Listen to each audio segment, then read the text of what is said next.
there's a paradox in the notion of whether we can know God exists. And the paradox is in part, you can't know God. And so can you know that something exists that you can't understand? And the So he's clearly, again, we're catching this midstream, mid-conversation. Jordan Peterson is putting forth that if there is a divine being of some sort that because we can't truly know him, that we can't know that he exists.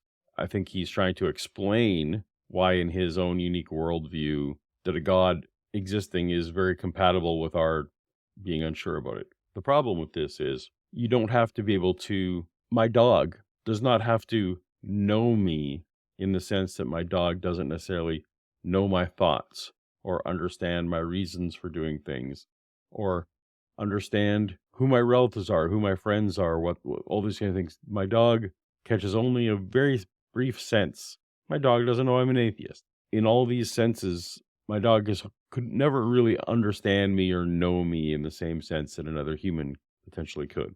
But my dog has plenty of evidence to know that I exist. My dog recognizes my smell, my scent, understands some of my behaviors, some of my patterns, even understands sometimes when I'm breaking pattern, even though they would never understand why.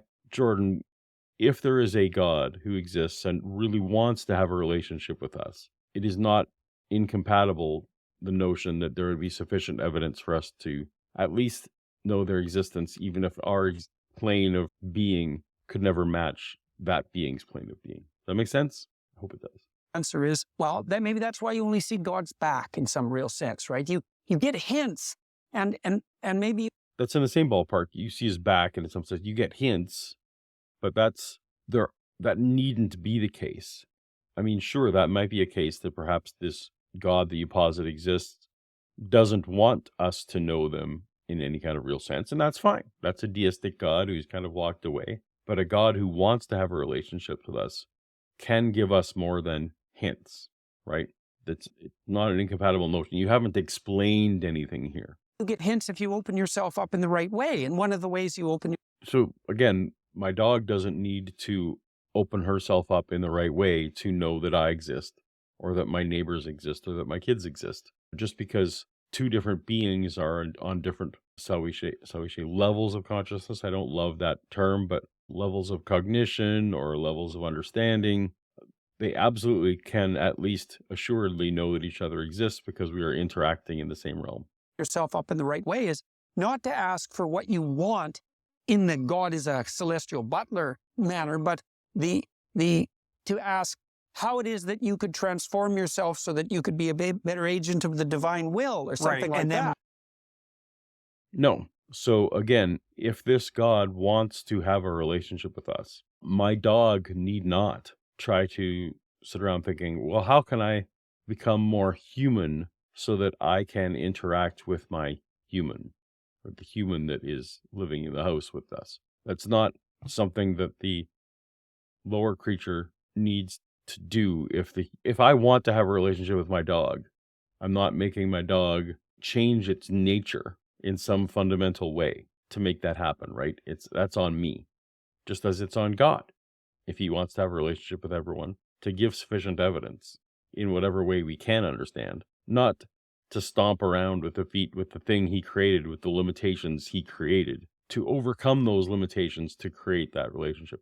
Maybe that's kind of weird, effed up parent-child relationship God wants to have, but that's not God of the Bible. And if I need to imagine ways that a being I don't know exists might exist and change my personality to make that happen, that's a non-starter for me. I'm out. What do you find when you do that? When you embrace responsibility, what you find is meaning, which is a route to the divine. Well, the secular... Yes. That's meaningless word salad. Serving each other is a path to the divine, is just labeling positive traits, labeling helpful traits, labeling traits that help propagate us as a species through entirely naturalistic rationalization as divine, right? So if you just want to call anything you want divine, well, physical attractiveness, that's divine.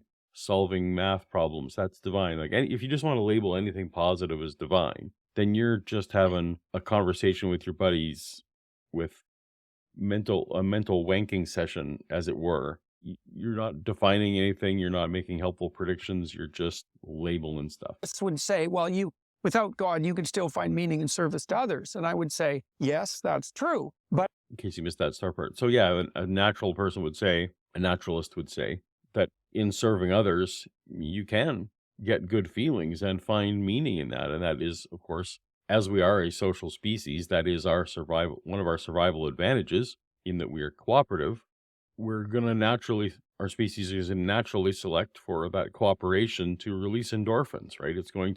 We're going to feel good about our contribution to the group. That's doesn't require anything divine, entirely explained naturally. the reason you find meaning in the service to others is because that's one step on the ladder to the divine. Well, Nietzsche. No, that's meaningless. That doesn't, the reason we find meaning in service to others is that we have empathy. We know that our lives are better when we are served, when we are helped. And so we feel some of those same feelings when others are helped, not to mention the actual survival advantage of helping our tribe, helping our group, even helping someone who isn't part of our tribe. We can still feel those same endorphins because that's what's going to evolve. The people who cooperated the most were the tribes that survived the most and therefore passed on our genes. So it's not surprising that our genes carry rewards for cooperation. Just said God is Calling it divine adds nothing to the conversation. dead. And what's going to happen? Nihilism? Sorry. I spoke over that tag there. So it was a quote about Nietzsche, and he was saying, well, what Nietzsche said, how does this all work out? And he said, nihilism. And it was a weird tag that whoever edited that video put on a non sequitur sentence at the end. Anyhow, ultimately, I'm actually okay with nihilism in its own way, not philosophical nihilism, and that I need to walk around with my head held low. But I do accept that ultimately there will be a heat-death universe, and anything that happens on this live stream or this YouTube channel, technically working or not, won't really matter much tomorrow, necessarily, even, let alone years and down the line. So ultimately nihilism. But no, we do find meaning in all these other things. We don't need God to explain that. We don't need divinity. These are just nonsense words, the way Jordan Peterson uses them. So I thought, I just kind of felt a certain kind of way about that, and I would pass that along to you. You're welcome.